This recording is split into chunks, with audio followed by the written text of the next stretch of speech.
Ebyomukyala full figure tebibadde birungi nakamu.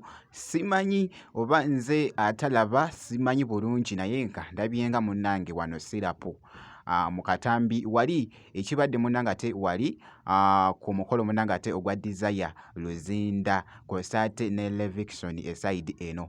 Full figure kwabadde ngenda kubeera nno nga nkutuusako ko maaso awo. Shiba Kalungi abaddeko ko ku birthday munnange eside eno, ngenda kubeera nga njija nabyo maaso awo. Kakasa nti no video ogimpeera like kosate n'okusubscribinga kasita obeera nga tonnaba. Nzikiriza nno nsooke ate munnange wano n'akatambi akabadde kali mu getting viral ku mukutu munnange ate ogwa TikTok eside eno.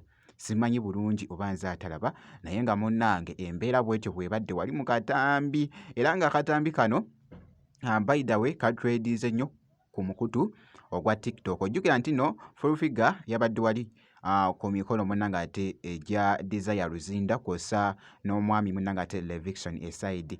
Kakati no ekibadde wali mu katambi muganda wange, babadde wali muganda wange nga bali mu kuyomba. By the way mbadde nerabidde okugamba nti kasita obeera nga toweza myaka 18 muganda wange, ebigambo ebiri mu katambi simanyi na kumanya, naye nno nsaba onsaasire kansoke munnange ate nkakuwe. Akatambi kano kabadde kali mu kutambula eside nga bwogezako okulaba.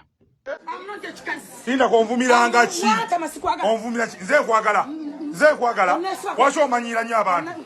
Nedda toddamu kumanyira abantu full figure. Nawe olinga amataka ku mannyoko, olinga amazzi ku mannyoko. Waki bakugyamu olubuto? Waki bakugyamu olubuto? Abasajja bonna bakwebaseko bakulidde n'odongo yasama ku mannyoko. Kiki okwetunga ku bantu ku mannyoko? Bwenna owunya kyona kiraba kijja kigabatukana. Toddamu kumanyira abantu wano. Toddamu kumanyira gwano kumanya. Toddamu kunvuma ggwe.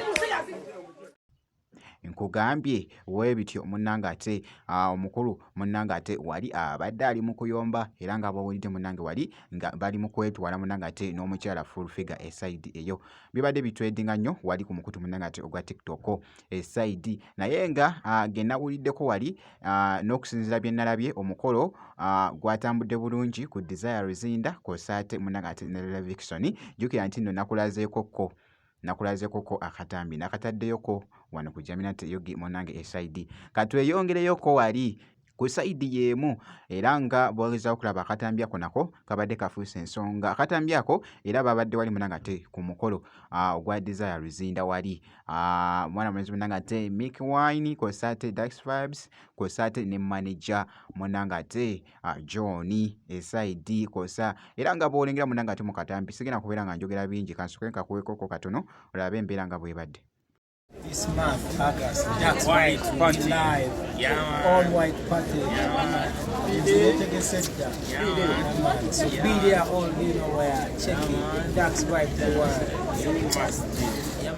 Wow, kugambye babadde bambi banyumidde ddala omukolo eside eyo. Webityo munnange ate we byatambudde awo nno kankwongereyoko eside eri. Shiba Kalungi abadde munnange wali ku mazaalibwa. Omanyi Shiba Kalungi alina ekintu kye yakuliyetingawo bakiyita Shiba Helix munnange eside eno. Ba Shiba Helix munnange nga bwogezaawo okulaba babaddeko mu katambi kano, era nga omu ku dansa we munnange owa Shiba Kalungi wali gabadde mazaalibwa ge eside. By the way nga naawe leero gabadde mazaalibwa go, twagala ate munnange ate okwagaliza amazaalibwa amalungi okamala nga mwana muwala ono Shiba Kalungi gwabadde nga ali mu kwagaliza munnange ate amazaalibwa amalungi wano mu katambi nga bwogezako okkalaba ako. Happy birthday to you. Yahweh! Happy birthday to you. Yahweh! Happy birthday, dear Queenie.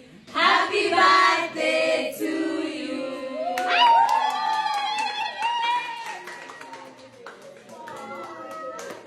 Bless you and enjoy your new age. Yes. And be well. Amen.